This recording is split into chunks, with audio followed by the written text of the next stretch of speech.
दिन देखील आहे आणि महाराष्ट्र राज्याला स्थापन आज 64 वर्ष पूर्ण होत आहेत। महाराष्ट्र या 64 महाराष्ट्र राज्यातील सर्व बांधवांना, बंधू भगिनींना मी हार्दिक शुभेच्छा देतो आणि महाराष्ट्राची अशीच उत्तरोत्तर प्रगती हो आणि देशातील सर्वोच्च स्तरावर असलेले राज्य म्हणून महाराष्ट्राची ओळख यापुढच्या काळात निर्माण हो यासाठी सगळ्यांना शुभेच्छा देतो।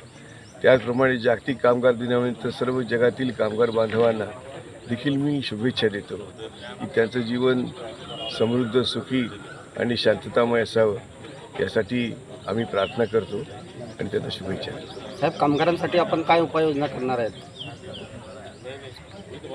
मी वैयक्तिकरित्या म्हणताय का सरकार म्हणून म्हणताय? आता मी सध्या सरकारमध्ये